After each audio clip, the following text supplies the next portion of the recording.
Hello students, welcome to Dakshina E-Classroom. So guys, how are you all? I hope you all are well. So today we are going to see the cumulative test 5 जिसमें आपके पास questions थे from the chapter sources of energy. So first question is acid rain happens because, तो आपको पता है acid rain क्यों होता है? Because burning of fossil fuels release oxides of carbon, nitrogen and sulphur in the atmosphere, जिसकी वजह से व्हेन रेन हैपन्स इसके ऑक्साइड्स बन करके then it mix with water and it fall as acid rain. So option B is the correct answer. Options हैं sun heats up the upper layer of the atmosphere, electrical charges are produce due to friction amongst clouds, earth atmosphere contains acids. All these options are wrong. Next, fuel used in thermal power plant is. Thermal power plant में हम कौन सा fuel use करते हैं? We use fossil fuels और उससे फिर we produce heat, steam और फिर it goes to turbine. Next, in a hydro power plant, so option D is the correct. In a hydro power plant potential energy possessed by stored water is converted into electricity. जो stored water है उसमें potential energy है, that potential energy gets converted into kinetic energy once the water is released and then it goes to the turbine. So फिर उसके बाद आपको पता है प्रोसेस कैसे इलेक्ट्रिसिटी प्रोड्यूस होती है. Option A is the correct. Fourth, which is the ultimate source of energy? Water, sun, uranium, fossil fuels.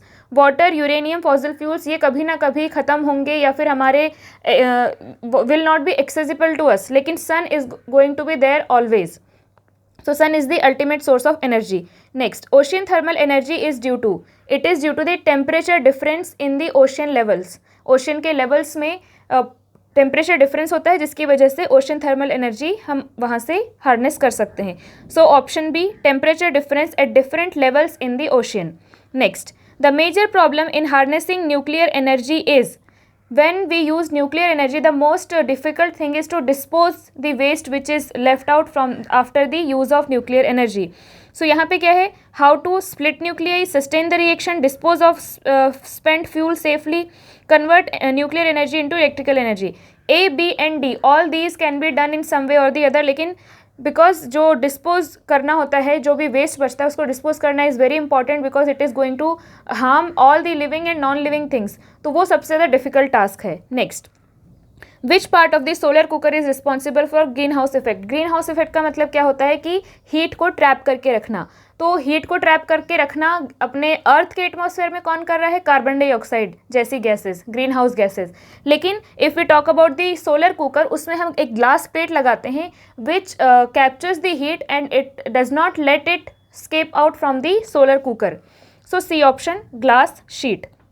Next, the main constituent of biogas is. Biogas का मेन सबसे जो इंपॉर्टेंट पार्ट है वो है methane, जिसको हम लिखते हैं CH4. CH4 is the chemical formula of methane. CH4 is methane. So this is the main part in the biogas. So option A is the correct answer. Next, the power generated in a windmill is more in rainy season since damp air would mean more air mass hitting the blades. हमें इससे फ़र्क नहीं पड़ता कि air कैसी है और कितना उसमें डेंसिटी है, कम डेंसिटी है, ज़्यादा density. The most important thing ज़्यादा हमें इलेक्ट्रिकल एनर्जी मिलेगी, क्योंकि जितना ज़्यादा घूमेगा उतनी ज़्यादा काइनेटिक एनर्जी और उतनी ज़्यादा electrical energy. So it depends on the wind velocity. ज़्यादा विंड वेलोसिटी होगी तो ज़्यादा उसको घुमाएगी, so will have more energy. C option. Next, choose the correct statement. Sun is considered as an inexhaustible source of energy. क्या sun की energy कभी ख़त्म हो सकती है? No, it is inexhaustible. मतलब it is going to stay there for millions of years. तो millions of years को तो हम लोग कहेंगे ना कि नहीं ख़त्म होगी, क्योंकि उसके बाद we don't know what is going to happen. We don't even know कि अगले 100 साल में क्या होगा. सो मिलियंस ऑफ ईयर्स मतलब it is going to take a lot of time. So it is inexhaustible. उसके बाद क्या था? There is a infinite storage of fossil fuel inside the earth. बिल्कुल नॉनसेंस. हाइड्रो, क्योंकि लिमिटेड है ना भाई fossil fuels. See, hydro and wind energy plants are non polluting source of energy. देखो, कंप्लीटली नॉन पॉल्यूटिंग तो कोई भी नहीं है, ठीक है. तो पॉल्यूटिंग तो सारे के सारे sources of energy are polluting. अब आपको क्या देखना होता है कि कई जगह पे क्या होता है कि स्टेटमेंट्स आर रिलेटिव. कोई भी बात हम बोलते हैं वो रिलेटिव होती है. कि अगर हम सोलर एनर्जी की बात करें तो इट इज़ उसका पॉल्यूशन बहुत कम है, तो बाकी के कंपैरिजन में हम बोल देते हैं कि it is non polluting. But is it really correct? नहीं, वो रिलेटिवली कम पॉल्यूटिंग है, बट पॉल्यूटिंग तो सब हैं. तो हमें चारों ऑप्शंस में से बेस्ट जो अप्रोप्रिएट ऑप्शन है वो चूज़ करना पड़ेगा, जो कि यहाँ पे ए ऑप्शन है। डी था waste from a nuclear power plant can be easily disposed of, सबसे डिफिकल्ट चीज़ है ये, सो ईजिली तो हो ही नहीं सकती है ना, so option A is the correct. 11th, in a hydro electric power plant more electrical power can be generated if water falls from a greater Heights. तो यहाँ पे बोल रहा है कि ग्रेटर हाइट्स पे होगा तो ज़्यादा इलेक्ट्रिसिटी प्रोड्यूस होगी, यस, ज़्यादा हाइट पे होगा तो ज़्यादा पोटेंशियल एनर्जी, सो नीचे आएगा तो ज़्यादा kinetic energy, and more kinetic energy it means more electrical energy. So option A है इट्स टेम्परेचर इंक्रीजेस, नो, ये तो होता ही नहीं है, कोई ज़्यादा हाइट पे जाएगा तो टेम्परेचर बढ़ जाएगा, no, wrong. B, larger amount of potential energy will get converted into larger amount of kinetic energy and will get converted into larger amount of electrical energy, so B option is correct. 12th, which is the most popular kitchen fuel in India? LPG, kerosene, coal, firewood. There was a time when firewood was the most popular, but nowadays LPG is the most popular fuel in kitchen. Next, which of the given is the odd one out? Petroleum, hydroelectricity, coal, CNG. Petroleum, coal, CNG, all these are related with fossil fuel. Hydroelectricity is completely different, so it is the odd one out, hydroelectricity, B option. Which method is used to produce electricity in thermal power plant? By heating chargeable cells, chargeable cells को heat करते हैं हम, no. By boiling water, yes, boil water को boil करके steam बनता है, and then you know. By pushing pistons by heat energy, no, any of these, so B option is correct.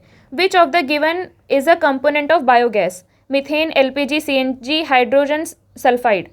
Methane is the component of biogas. देखो this chapter was having the complete theory, सो इसमें आपको एक numerical नहीं solve कर सकते, so most of the questions are theoretical, all the questions are theoretical and these are easy, very easy.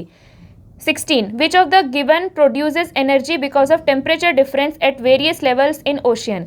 तो ocean में different level पे डिफरेंट टेम्परेचर होने का की वजह से जो एनर्जी हम हार्नेस करते हैं उसे हम क्या बोलते हैं? Tidal energy, wave energy, solar energy, ocean thermal energy, which is ocean thermal energy. 17, which of the given is normally used in solar cookers for trapping solar energy? Solar panels, do we use solar panels in solar cooker? No. Silicon cell? No. Mirrors? Yes. Any of these? So doesn't make any sense. So C option is the correct. Mirror हम use करते हैं, mirror से जो energy है वो जो इधर जा रही थी एनर्जी, बॉक्स यहाँ पे है, जो एनर्जी इधर जा रही थी that will also get reflected here. So using mirrors हम लोग और भी एनर्जी, ज़्यादा एनर्जी जो कहीं और स्केप हो जाती है उसको भी ट्रैप कर लेते हैं। 18, in which of the given kinetic energy is converted into electrical energy? Tidal energy में क्या हम काइनेटिक एनर्जी को इलेक्ट्रिकल में कन्वर्ट करते हैं? Yes, tidal energy is due to the tides मतलब काइनेटिक एनर्जी, मोशन, तो उसकी एनर्जी हम इलेक्ट्रिसिटी में। हाइड्रो एनर्जी, यस, ऊपर से पानी आएगा, काइनेटिक एनर्जी बनेगी, टरबाइन को घुमाएगा, electrical energy. Wind energy, yes, it is going to rotate the turbine of the अपना जो भी इलेक्ट्रिसिटी प्रोड्यूस करने का सिस्टम है उसके टरबाइन को रोटेट करेगा with the help of the wind velocity. So all of these, D option is correct, all of these. 19, which one of the given forms of energy leads to the least environmental pollution in the process of its harnessing and utilization? Nuclear, thermal, solar, geothermal. सबसे कम जो pollution है that is in solar energy. उसका just आप उसका जब construction करेंगे, मतलब manufacture करेंगे जब उसके पार्ट, सोलर पैनल वगैरह, वहाँ पे बस प्लास्टिक वगैरह लगेंगे, otherwise it has no emission, किसी टाइप की गैस का एमिशन नहीं है, सो और भी किसी तरीके डैमेज नहीं है, so this is the least polluting, है ना। So option C is the correct answer, solar energy. Last question, solar energy is derived from? Very easy. Solar energy is derived from helium? No. Sun? Yes. Coal? No. Wave? No. So sun से हम solar energy लेते हैं, simple सी बात है ना, नाम ही उसका इस तरीके से, सन से हम सोलर एनर्जी लेते हैं। So these are the 20 questions, very easy question. I think जिसने भी लेक्चर्स देखे होंगे they can answer all the 20 question and get full marks in the physics part of this paper. So I hope everything is clear to you. Thank you.